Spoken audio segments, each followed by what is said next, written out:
Hello everyone, this is Monalisha. In today's class, we will discuss about the new chapter that is light. It is the chapter number 9 of your NCERT textbook, है ना.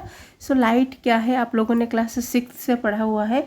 Light simply हम क्या बोल सकते हैं, it is a form of energy, है कि नहीं, which is needed to see things around us. और आप बोल सकते हो कि we can able to see the beautiful world because of the light only. So the simple definition of light is a form of energy which provides a sensation of vision. इसका मतलब क्या है, simply we detect light with our eyes, yes or no. हम light को कैसे देख पाते हैं, थ्रू आवर आईज ओनली. अगर हमारे पास सिर्फ आईज ही है और लाइट नहीं है, अगर मान लो कोई डार्क रूम होगा तो we can able to see the objects, no, वहाँ पर हम कुछ भी नहीं देख पाते हैं, है ना. तो we can say we detect light with our eyes only, or you will say that it is a form of energy which provides sensation of vision. Light के वजह से ही हम सारी चीज़ों को देख पाते हैं. So what will be the sources of light? There are mainly two sources of light बच्चों. एक हो गया luminous source of light, another one is non luminous source of light. तो luminous source of light किसको बोलेंगे, जिन object के पास अपना खुद का लाइट होता है, और you can say objects which emit their own light. So what are the luminous source of light? Examples क्या होंगे? Sun, it is the main source of light, हमें पता है.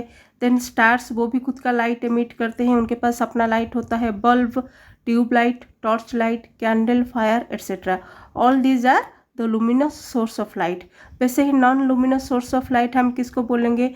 Those objects which don't emit their own light. Objects which don't emit light themselves but only reflect the light which falls on them. जिनके पास खुद का light नहीं होता है बट वो दूसरों के लाइट को रिफ्लेक्ट करते हैं जो उनके ऊपर फॉल होता है. For example table, chair, book, fan, ये पेन ले लो, ट्री ले लो, whatever you can take. वो जिनके पास खुद का लाइट नहीं होता है उनको बोला जाता है non luminous source of light. वो सोर्स ऑफ लाइट तो है बच्चों, बट नॉन लुमिनस सोर्स है. तो हम ये सारी चीज़ों को कैसे देख पाते हैं, क्योंकि जो लाइट उनके ऊपर फॉल होता है वो लाइट को रिफ्लेक्ट करते हैं. सो लेट्स अंडरस्टैंड दिस, वो कैसे रिफ्लेक्ट करते हैं और कैसे हम इन चीज़ों को देख पाते हैं. नाउ सी, ये क्या है? ये एक फ्लावर पॉट है बच्चों. ये क्या, कौन सा सोर्स है? एक non luminous source of light है जिसके पास खुद का लाइट होता नहीं है, लेकिन फिर भी हम इसको देख पाते हैं. कैसे देख पाते हैं? सी, यहाँ पर क्या है? सनलाइट है. सनलाइट क्या करता है? इसके ऊपर आके फॉल होता है. किसके ऊपर? फ्लावर पॉट के ऊपर फॉल हुआ. जैसे ही इसके ऊपर सनलाइट फॉल होता है तो लाइट क्या करता है, इन ऑल डायरेक्शंस ये रिफ्लेक्ट करने लगता है चारों तरफ. तो ये क्या होता है? लाइट का रिफ्लेक्शन हो गया. कौन सा लाइट का? सनलाइट का. तो जैसे ही सनलाइट फ्लावर पॉट के ऊपर आके फॉल होता है, फ्लावर पॉट क्या करता है, यही सनलाइट को एवरी डायरेक्शन से रिफ्लेक्ट करना स्टार्ट कर देता है. क्या करता है? रिफ्लेक्ट करना स्टार्ट कर देता है. कहाँ पर? In all directions. कहाँ पर? In all directions. तो जैसे ही यही रिफ्लेक्टेड लाइट हमारे आईज में फॉल होता है, we can able to see that objects. तो अभी समझ में आया non luminous source of light क्या है. उनके पास खुद का लाइट नहीं होता है बट वो दूसरों के लाइट को रिफ्लेक्ट करते हैं. Due to this reflection we can able to see that object, चाहे वो कोई भी ऑब्जेक्ट हो. So this is luminous and non luminous source of light. Next is our nature of light. Light का nature क्या होता है? फर्स्ट पॉइंट देखेंगे, light travels in a straight line. Light हमेशा स्ट्रेट लाइन में ही ट्रैवल करता है. कैसे? अगर ये एक पॉइंट हो गया, ये अनदर पॉइंट हो गया, तो अगर इसको ये पॉइंट से ये पॉइंट में जाना होता है तो लाइट ऐसे स्ट्रेट ट्रैवल करेगा, ऐसे ऐसे करके नहीं जाएगा. ठीक है, तो light always travels in a straight line. Come to the second point. It does not require material medium like solid, liquid or gas for their propagation. जब लाइट ट्रैवल करता है उसको कोई मटेरियल मीडियम की ज़रूरत नहीं है. जैसे हम लोग क्लास 9th में साउंड पढ़ते थे, वो क्या करता था, साउंड को मटेरियल और मीडियम की ज़रूरत पड़ता था एंड साउंड वैक्यूम में ट्रैवल नहीं कर सकता था, है ना. बट यहाँ पर ऐसा नहीं है, क्योंकि लाइट इजीली वैक्यूम में ट्रैवल कर सकता है, तो उसको कोई मटेरियल मीडियम की ज़रूरत नहीं है. Next, the speed of light is very high. Light का जो स्पीड है बच्चों वो काफ़ी हाई होता है. कितना? 3 × 10⁸ मीटर पर सेकेंड. मतलब एक सेकेंड में वो इतना मीटर ट्रैवल कर सकता है. अगर हम इसको किलोमीटर में कन्वर्ट करना चाहेंगे तो इसमें 1000 डिवाइड कर देंगे तो कितना आ जाएगा 3 × 10⁵ किलोमीटर पर सेकेंड, और यू कैन से 3 लाख किलोमीटर पर सेकेंड। इज इट इंटरेस्टिंग बच्चों? मतलब एक सेकेंड में वो 3 लाख किलोमीटर ट्रैवल कर सकता है। इमेजिन कर सकते हो कितना हाई स्पीड है लाइट का, है ना। The next point is the wavelength of light is very small, that is 4 × 10⁻7 metre to 8 × 10⁻7 metre. ये काफ़ी स्मॉल होता है। ये वेवलेंथ ऑफ लाइट क्या है? वेवलेंथ के बारे में आप लोगों ने क्लास 9th में पढ़ा हुआ है। वेवलेंथ क्या है? सपोज ये एक वेव है, इसका लेंथ हम कैसे लेंगे? The distance between 2 consecutive crest और 2 कंजिक्यूटिव ट्रॉफ, है ना। तो इसको हम बोलते थे कि ये वेवलेंथ है। तो wavelength of light is very small. अगर लाइट जा रहा है काफ़ी हाई स्पीड है तो ऑब्वियसली हाई स्पीड होने से क्या होगा, उसका वेवलेंथ कम ही होगा क्योंकि उसका स्पीड हाई है। तो speed of the light is very high but wavelength of the light is very small, क्योंकि अगर उसका वेवलेंथ हाई हो जाएगा, अगर ये ऐसे बहुत हाई वेवलेंथ के साथ जाएगा बच्चों, तो उनका स्पीड कम हो जाएगा। क्यों? क्योंकि वेवलेंथ क्या है, उनके वेव के बिटवीन डिस्टेंस काफ़ी बढ़ जाएगा। अगर डिस्टेंस बढ़ जाएगा उनका स्पीड कम हो जाएगा, है ना। तो ये दोनों क्या है, एक दूसरे का अपोजिट है। अगर स्पीड हाई होता है तो वेवलेंथ वहाँ पर लो हो जाएगा क्योंकि ये काफ़ी हाई स्पीड में जाता है। तो सी, अगर हम लोग वेवलेंथ लेंगे it will be very small. Next nature of light क्या है? Light cast shadow. Light shadow form करता है, आप लोगों ने क्लास 7th में पढ़ा होगा, है कि नहीं। अगर यहाँ पर एक लाइट पास होता है और यहाँ पर एक ओपेक ऑब्जेक्ट हम रख लेंगे तो वो क्या फॉर्म करेगा? वो अपना शैडो फॉर्म करेगा। So these are some points that are indicates the nature of light. Next is our reflection of light. Light का रिफ्लेक्शन क्या है? लेट्स टेक एन एग्जाम्पल बच्चों। इसको सिंपल बनाने के लिए अगर हम एक एग्जाम्पल लेंगे, मान लो आप एक टेनिस बॉल को वॉल में थ्रो कर रहे हो, व्हाट विल हैपन देयर? क्या होगा वहाँ पर? द बॉल बाउंसेस बैक, है कि नहीं। बॉल बाउंस बैक करेगा, मीन्स क्या है? The wall send it back. वो वॉल क्या करेगा? वो बॉल को वापस भेज देगा। एग्जैक्टली लाइट के साथ भी ऐसा ही होता है। When light falls on the surface of an object, अगर कोई भी ऑब्जेक्ट के सरफेस पर लाइट फॉल होता है, वो क्या करता है? वो सरफेस क्या करता है? लाइट के कुछ रेज को बैक कर देता है और सेंट बैक कर देता है। उसी प्रोसेस को बोला जाता है reflection of light. So what will be the definition here? The process of sending back the light rays which falls on the surface of an object is called reflection of light। मतलब समझ में आ रहा है बच्चों? Light rays कोई भी object के surface में फॉल होने के बाद वो जो सेंड बैक हो जाता है, उसी प्रोसेस को बोलते हैं रिफ्लेक्शन ऑफ लाइट। यहाँ पर एक चीज़ ध्यान रखना, अगर एक रे होगा तो वो तो रे ही है, लेकिन अगर बंडल ऑफ रेज होंगे उनको बोला जाता है बीम ऑफ लाइट।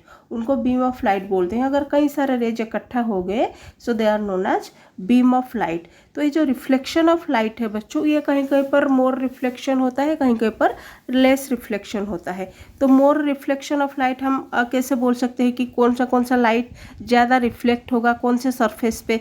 तो ये हो जाएगा जैसे कि एक पॉलिश्ड सरफेस हो गया और मिरर सरफेस हो गया, कोई भी शाइनिंग सरफेस हो गया, है ना। तो यहाँ पर क्या होगा? लाइट मोर रिफ्लेक्ट करेगा। लेकिन लेस रिफ्लेक्ट कहाँ पर करेगा?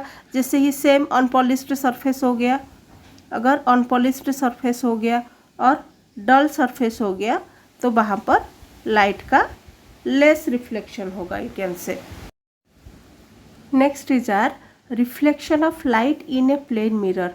प्लेन मिरर में कैसे लाइट का रिफ्लेक्शन होता है? पहले तो हम जानेंगे कि प्लेन मिरर किसे बोला जाता है। किसे बोलते हैं बच्चों? सपोज ये एक प्लेन ग्लास मान लो, तो ये एक मिरर नहीं होगा। क्यों? क्योंकि लाइट यहाँ पर आर पार चला जाएगा, कोई इमेज फॉर्मेशन ही नहीं होगा। लेकिन कब हम इसको मिरर बोलेंगे? एक प्लेन ग्लास शीट को अगर उसके एक साइड को हम कवर कर दें और कोट कर दें, किससे? सिल्वर मेटल से। क्यों सिल्वर मेटल से ही कोट करेंगे?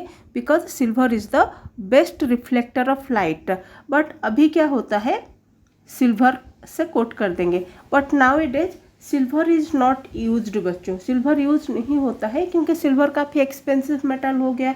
सो सिल्वर के इंस्टेड यहाँ पर अभी आजकल एल्यूमिनियम का कोटेड किया जाता है। कहाँ पर? Back side of the mirror और one side of the mirror. Next is our laws of reflection.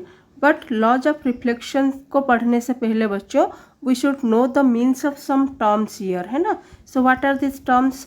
What is incident ray, what is reflected ray, what is normal, then what is angle of incidence, what is angle of reflection. ये सारे terms को हमें जानना बहुत ज़रूरी है. After that only will go for the laws of reflection. तो incident ray क्या है ये? The ray of light which falls on the mirror surface. Suppose ये एक मिरर सरफेस हो गया एंड इंसिडेंट रे अभी हमने क्या बोला? The ray of light which falls on the mirror surface.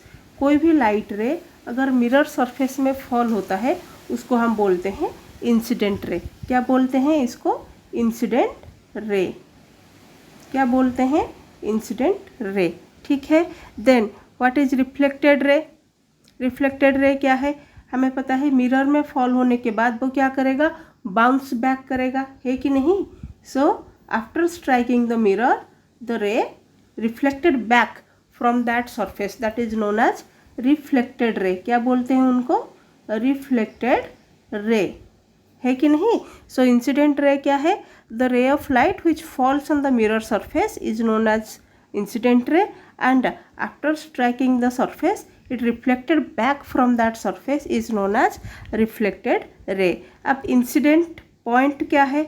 और आप बोल सकते हो कि पॉइंट ऑफ इंसिडेंस किसको बोलेंगे? The point eight which incident ray false on the mirror. ये जो पॉइंट हुआ ना जहाँ पर इंसिडेंट रे फॉल होता है मिरर में, इसको बोलते हैं पॉइंट ऑफ इंसिडेंस. क्या बोलते हैं उनको? Point of incidence. Then what is normal? Normal क्या है? Which is perpendicular to the mirror at the point of incidence. आप बोल सकते हो it is a straight line which is perpendicular to the mirror surface. कहाँ पर? Mirror surface में perpendicular होगा और कहाँ पर टच करेगा? Eight the point of incidence. उसको बोला जाता है नॉर्मल. क्या बोलते हैं उसको? नॉर्मल. ठीक है. देन एंगल ऑफ इंसिडेंस क्या है? The angle made by the incident रे and the normal at the point of incidence. ये जो इंसिडेंट रे एंड नॉर्मल के बिटवीन जो एंगल क्रिएट हो रहा है उसको बोलते हैं एंगल ऑफ इंसिडेंस. वैसे ही एंगल ऑफ रिफ्लेक्शन क्या होगा? The angle which created between the reflected and the normal, उसको हम बोलते हैं angle of reflection. Next is our laws of reflection. So mainly we have two laws of reflection. वो two laws क्या है? First law देखते हैं. The incident ray, reflected ray and the normal all lie in the same plane. You can see in the diagram ये incident ray, reflected ray and the normal ये एक ही plane में रहे हैं. एक ही प्लेन में मतलब सपोज हमने इसको पेपर में बना रखा है कि नहीं? तो यही प्लेन में वो रहेंगे. मतलब क्या है? They are neither coming up out of the paper nor going down into the paper. ऐसा नहीं है कि इंसिडेंट रे ये प्लेन में स्ट्राइक किया, रिफ्लेक्टेड रे पेपर के बाहर आ जाएगा और नॉर्मल पेपर के नीचे चला जाएगा. ऐसा नहीं होता है. ये तीनों एक ही प्लेन में रहते हैं. ठीक है. Come to the next law. The angle of incidence is always equal to the angle of reflection. मतलब angle i is always equal to the angle r. ये जो एंगल आई है इंसिडेंट रे एंड नॉर्मल के between, ये जो angle है it is always equal to the angle of reflection. है कि नहीं? ये यूनिवर्सल लॉ है, ये कभी चेंज नहीं होगा. मतलब क्या है? ये एंगल अगर हमारा 35 डिग्री का हो गया तो ये भी 35 ही होगा. ठीक है. अगर ये 45 हो गया तो ये भी 45 ही होगा. लेकिन और एक चीज़ है बच्चों, एक इम्पोर्टेंट नोट है, आप लिख सकते हो. अगर कोई भी लाइट रे ऐसे परपेंडिकुलर स्ट्राइक करता है मिरर में, ये कर भी सकता है, इंसिडेंट रे है, तो क्या करेगा? वो ऐसे ही सेम पाथ में वापस जाएगा. ठीक है. तो यहाँ पर ये कितना एंगल क्रिएट करेगा? क्या होगा एंगल इसका? 0 एंगल क्रिएट करेगा. ठीक है. तो आप बोल सकते हो when a ray of light which is incident normally और perpendicularly on a mirror is reflected back along the same path. एक ही सेम पाथ में ये वापस जाएगा, है ना? तो यहाँ पर कितना एंगल क्रिएट करेगा? एंगल 0 क्रिएट करेगा. So this is our laws of reflection. So in this class we have discussed about so many things, that is what is light, what is luminous and non-luminous objects. Okay बच्चों, tell me one thing, whether moon is coming under luminous or non-luminous source of light. You can write me in the comment section. Okay. then हमने और क्या पढ़ा था? nature of light क्या है, then reflection of light क्या है, then what are the laws of reflection. all these things we have discussed in this class. See you in the next class and thanks for watching this video.